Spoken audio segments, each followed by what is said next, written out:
প্রবাসে যারা আছেন, যারা ব্যাচেলর জীবন যাপন করছেন, যারা পরিবার যাদের সঙ্গে নাই এবং বিবাহিত, তারা তাদের যৌন চাহিদা চরিতার্থ করবার জন্য, যেহেতু এখানে উপায় নাই, তাদের স্ত্রী সঙ্গে নাই, তাদের জন্য কি হস্তমৈথুন করা জায়েজ আছে নাকি না জায়েজ? কোরআনে কারীমে আল্লাহ সুবহানাহু ওয়া তাআলা বলেছেন, ওয়াল্লাযীনা হুম লিফুরুজিহিম হাফিজুন ইল্লা আলা আজওয়াজিহিম আও মা মালাকাত আইমানুহুম ফাইন্নাহুম গায়রু মালুমিন ওয়া ফামান ইবতাগা ওয়ারাআ যালিক ফাউলাইকা হুমুল আদুন। তিনটি আয়াত আল্লাহ তাআলা বলেছেন কৃতদাসী এবং নিজের স্ত্রী, এই দুই শ্রেণী ছাড়া, এই দুটি ক্ষেত্র ছাড়া অন্য কোনো জায়গা যাদের লজ্জাস্থানকে তারা ব্যবহার করে না, সেই সমস্ত লোকেরা সফল মুমিন, তারা সার্থক মুমিন। ফামানিবতাগা ওয়ারাআ যালিক, আল্লাহ বলেন এরপরে তৃতীয় আয়াতে, যারা এই দুটি ক্ষেত্র ছাড়া, স্ত্রী এবং কৃতদাসী, এই দুটি ক্ষেত্র ছাড়া অন্য যে কোনো ক্ষেত্রে তাদের যৌন চাহিদাকে চরিতার্থ করে মেটায়, আল্লাহ বলেন ফাউলাইকা হুমুল আদুন, তারা হলো সীমালঙ্ঘনকারী। তাহলে এই আয়াতের আলোকে পরিষ্কারভাবে একজন মুমিনের জন্য হস্তমৈথুন করার কোনো অধিকার, কোনো সুযোগ, কোনো অনুমতি ইসলামী শরীয়তে নাই। এটা হারাম এবং কবিরা গুনাহসমূহের মধ্যে থেকে একটি।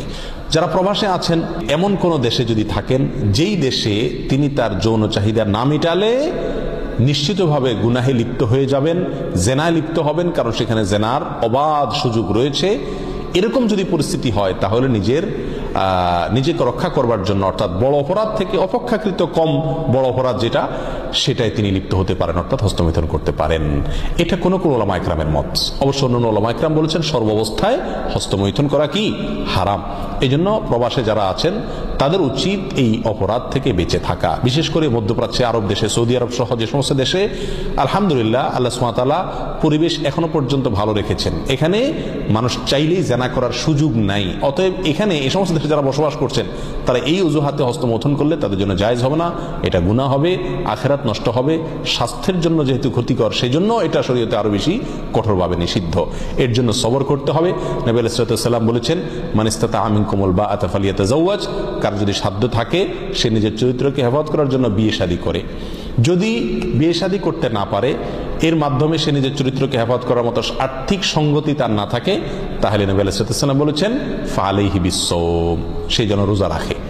যদি রোজা রাখে তাহলে ইনশাআল্লাহ তার যৌন যে উত্তেজনা আছে সেটা প্রশমিত হবে। কিন্তু কোন অবস্থাতেই হস্তমৈথুনের অনুমতি নাই। শুধুমাত্র কোন কোন উলামা ইকরাম অনুমতি দিয়েছেন ওই ব্যক্তির জন্য যে ব্যক্তি এমন কোন পরিবেশে আছে যে পরিবেশে এটা না করলে তার আর নিজের চরিত্রকে রক্ষা করাবার বা জেনা থেকে বাঁচবার কোনো সুযোগ নাই।